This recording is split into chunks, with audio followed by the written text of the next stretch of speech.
Hi అండి, నమస్తే. Welcome to క్రిషియస్ యూనిక్ ఫుడ్. ఈరోజు వీడియోలో సింపుల్గా ఆలూ ఫ్రైని ఎలా చేసుకోవాలో ఈ వీడియోలో చూపిస్తాండి. ఇలా చేసిన ఆలూ ఫ్రైని పప్పుచారు, రసం లాంటి వాటికి సైడ్ డిష్గా తినొచ్చు.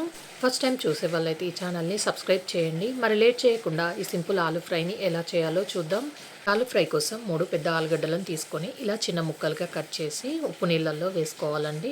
ఇలా ఉప్పు నీళ్ళల్లో వేసుకోవడం వల్ల రంగు మారకుండా ఉంటాయి, క్రిస్పీగా కూడా వేగుతాయి.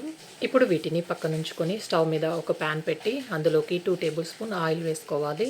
ఆయిల్ వేడైన తర్వాత 1/2 టేబుల్ స్పూన్ జీలకర్ర, ఒక 4 పచ్చిమిరపకాయలని చిన్నగా కట్ చేసుకొని వేసుకోవాలి.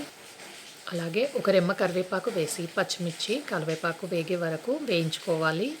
ఇలా కలుపుకుంటూ ఇవి వేగిన తర్వాత ముందుగా కట్ చేసి పెట్టుకున్న ఆలు ముక్కల్ని వేసుకొని 1/2 టేబుల్ స్పూన్ పసుపు వేసి పోపులో ఈ ఆలు ముక్కలు బాగా కలిసేటట్టుగా కలుపుకోవాలి. మంటని మీడియం ఫ్లేమ్లో పెట్టి మధ్య మధ్యలో కలుపుతూ బాగా ఫ్రై చేయండి.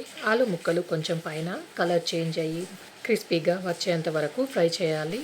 చూడండి, ఒక 3-4 నిమిషాల వరకు ఆలులు కొంచెం ఫ్రై అయ్యి ఇలా ఉడికిపోయాయి. ఇప్పుడు ఇందులోకి రుచికి సరిపడా ఉప్పు, అలాగే మీరు తినే కారాన్ని బట్టి కారం వేసుకోండి. 1/2 టేబుల్ స్పూన్ ధనియాల పొడి వేసి ఒకసారి మొత్తం బాగా కలిపి ఆలులు క్రిస్పీగా వేగే వరకు ఫ్రై చేసుకోవాలి.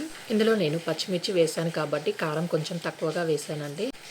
ఇప్పుడు ప్యాన్ పైన మూత పెట్టేసి ఆలు ముక్కలకి ఉప్పు కారం పట్టేటట్టుగా ఉంచి మళ్ళీ మూత తీసి మరొకసారి కలిపి చివరగా చిన్నగా కట్ చేసుకున్న కొత్తిమీర వేసి స్టవ్ ఆఫ్ చేసి దించేయడమే. అంతే అండి, ఎంతో సింపుల్గా క్రిస్పీగా టేస్టీగా ఆలు ఫ్రై రెడీ అయిపోయింది. ఇలా ఒకసారి వీడియో చూసి తప్పకుండా ట్రై చేయండి.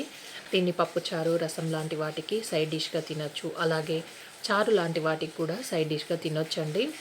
మీరు ఒకసారి ట్రై చేసి ఎలా కుదిరిందో కింద కామెంట్ చేయండి. మరిన్ని మంచి మంచి వీడియోస్ కోసం ఈ ఛానల్ని సబ్స్క్రైబ్ చేయండి. ఈ వీడియోకి లైక్ చేయండి, మీ ఫ్రెండ్స్ అండ్ ఫ్యామిలీకి షేర్ చేయండి. Thanks for watching.